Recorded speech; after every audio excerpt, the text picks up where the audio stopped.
สบายดีจ้ะพี่น้องขับไวบอกว่าสบายดีจ้ะพี่น้องมานอนเล่นกับอาลิสถ่าพวกวัตบักซองฮะกามาค่ะ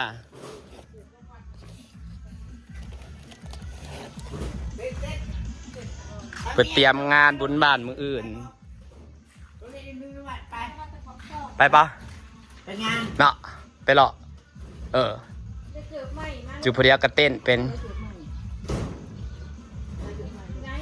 สวัสดีค่ะเพิ่งมาสืบของเหรอโซ่คนจัดการเรื่องอันพันจ่ายเองบ่ร้อยป้าต่อคือใจปั๊มใช่ปะต่อคือใจปั๊มใช่ปะที่พวกเรากิน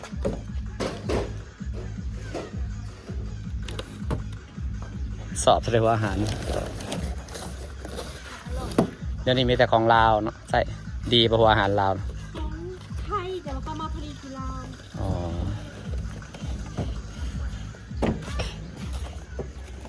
ปลอกไทยมันคือแพงกว่าตูดนะร้านกระบะตะปัก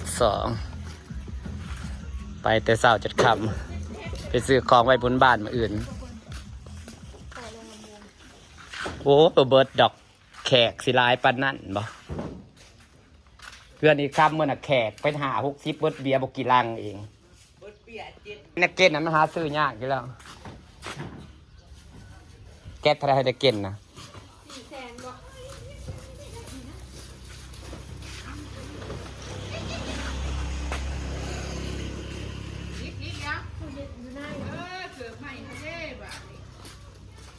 งานบุญพี่น้องประเพณีแบบนี้แหละประเพณีลาวกับมูพวกกับมาหามาเล่นน้ำประเพณีลาวก็คือ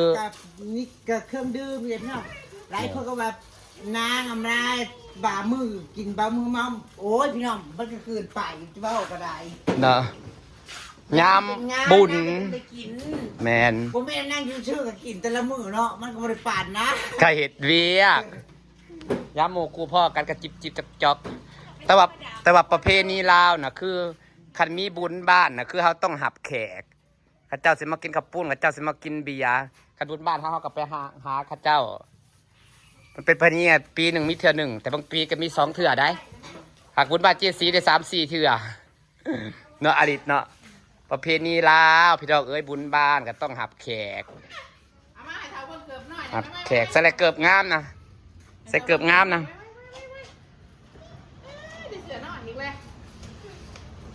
ไปพุ่นกินปลาปลาพี่กินซีนพี่น้องเอ้ยประเพณีบุญบ้านเฮาบุญทางลาวต้องหับแขกอยู่ไทยก็คือกันแหละเนาะบุญบ้านข้าเจ้ากับม่วนได้เนาะเฮ้ยข้าเจ้ากับหับแขกคือกันแหละตึมคือกันกับมีบุญบ้านยามมีบุญยามยังกระได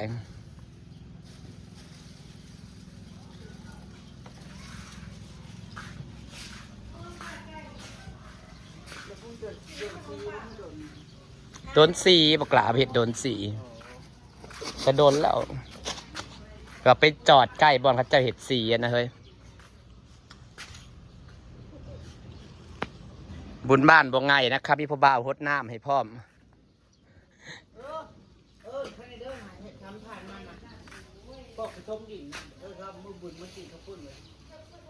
เอาปะก็เห็นเขาหล่อทมดินเยอะกุหลาบกันดูแลดีเลยคือสีงามเนาะกุหลาบวักกุหลาบเดี๋ยวกันทับปลูกลงดินแล้วเขาดูแลดีมันสีงามเลยบ่ได้เคยลองปลูกเถื่อเนาะสัญญาณแต่มันดูแลยากกี่บอกว่าเดี๋ยวมันขึ้นต้นใหม่แล้ววันเขาดูแลดีๆจะว่างามเหมือนจังเนาะซื้อหวยไหมคะหวยอะไรหวยออกผลิตปะหรือมือนี่เลขออกมือนี่จะยิงซื้อทันอยู่บ่มือในวันที่16วันที่17บุญบ้านมันก็เป็นบ้าเลข2วันที่17บอกซื้อ03300770นะฝันได้ยังทันอยู่บ่เป็นบ่าย3มันออกเลยบ่ออกเลยได้กูว่าจังม่วงเลยตอนนี้นะจังม่วง กูจิทางแล้วมึงซื้อเละยังอยู่ บริลื้อ ยังทันอยู่ยังทัน เขากำลังสิปิดอีกน้อยบ่าย 3แล้วพูดนี่พื้นได้เกิบใหม่ เอาตรงมาไป เท่าไรโซลาเซลล์เลยนะ 700ที่ตัวแบบนี้ ยังก็มาห้อยยังก็มากับข้าวมากับพัดกับคอก็ด้วยสักมือมากินมือมาจะเช่าแน่มาตะกังเว้นแน่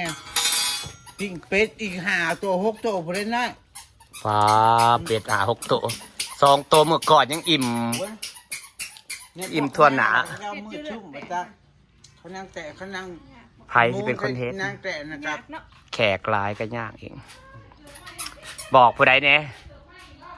บอกแต่เขาอีแต่เขาอีมูนะแต่ว่า เฮ็ดอะไรเนี่ย กลุ่มแล้ว เอาไปตั้งไว้เลยบ่ นั่ง เจ๊ ไม่อย่าเพิ่งนั่งลืม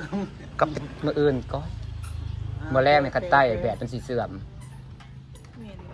เอาเข้ามาแล้วครับใต้รถนะแบตจะเสื่อมไว้เกือบใหม่เลนซ้ายเลนขวาอยู่กระเป๋าไม่เท่านะคนรถเงินหลายคนเอากระเป๋าเงินหลายนะ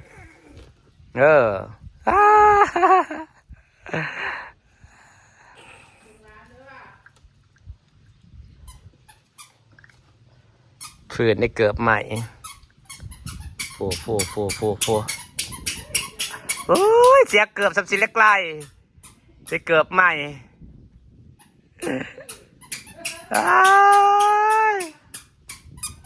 มีไฟพร้อมอีก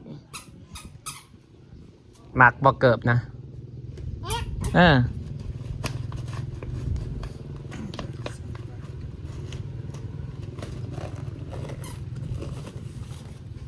อันนี้บอลเล่นอันนี้เขาป่าบอลเล่นมานั่งเล่นกับอาริจ้ามือนี้ส่วนอมรากับซาลอยเขาก็มาแต่ปาก2พื้นเนี่ยเกือบไหมเนี่ยแต่อยู่มาพี่โอ้พี่น้องจ้าบุญขอให้ทุกคนโชคดีนะคะบ่ได้บอกเลขเอาไปละบอกไอ้เสื่อนทีจิบเลยอลิสมาเอามา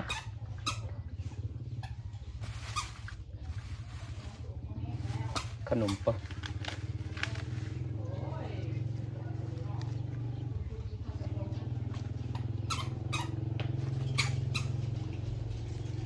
เงียบเลยก็เราเอาที่เปิดตู้ตึ๊บมาเอื้อนไปขับปุ่นนะ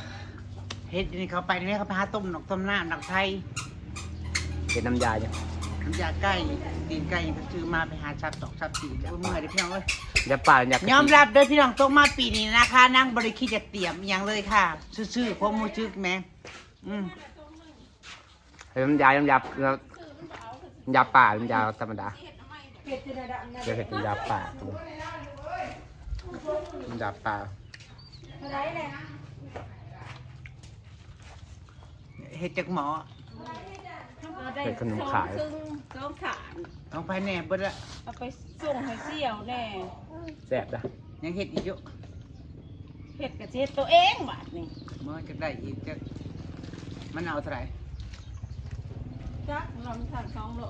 มาถุงหนึง แล้วมาโชว์หนึ่งกับหลายนะ เอาให้ แซ่บนะ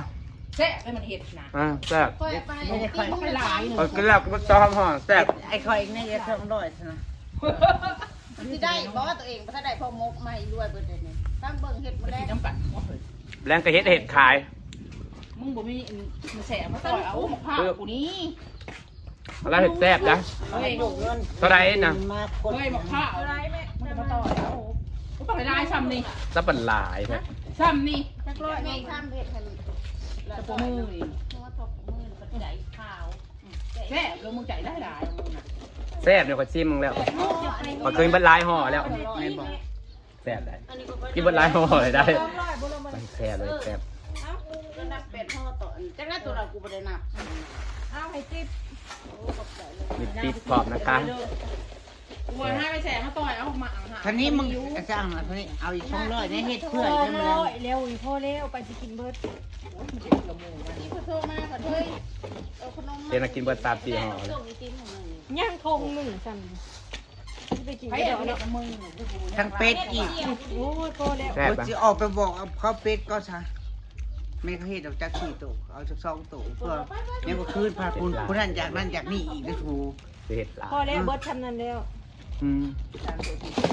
มึงต้องกินตัวพอเป็นไดดอกเฮ้ยเลยคำนี้จะกินข้าวเลย มาพี่บัดมื้อ เนาะแม่นแล้วกินน่ะบ่ได้สำคัญดอกไม่กิน น้ำ นำ มาย่างเป็ดอยู่พี่ มีแต่ขนมนมเนยอันข้าวปุ้นแล้วก็เท่านั้นแหละ แซ่บด้วยขนมเนี่ย มาย่างเป็ โอ้ นไง ยกูน้ำบ่ได้เรากูเฮ็ดเพลนเฮ็ดง่ายเลย กูไม่ต้องมาเพนมึงอย่าง แล้วมื้อนะครับเป็ด2ตัวแล้วก็จะกินบ่อยากเบิดเนาะคนมาหลายๆหนูตั้งหลายเลย มันบุญนี่คนลงไอ้เว้ย เร็ว คนล ล ง งยังเอาไปปิ้งง่ายไม่ยังไม่ปิ้งง่าย แซ่บด้วยขนมแล้วนะเอากินนะ โอ้ยแล้วก็รู้มือนี่ลงและมือนี่นะ เนาะ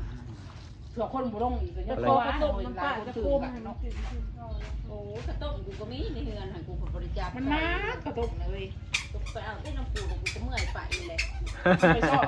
เป็นอย่างเจ้าแก่จัดเที่ยวเลยนอกจากที่ฝากบรรยากาศไว้ซ้ำนี่ค่ะไปหาเห็ดข้าวปุ้นก่อนร้อนรุ่นควายประเทศโชคดีถูกหวยนะจ๊ะก็เฮงๆนะคะ3070 โอ้ยอินนี่ยัง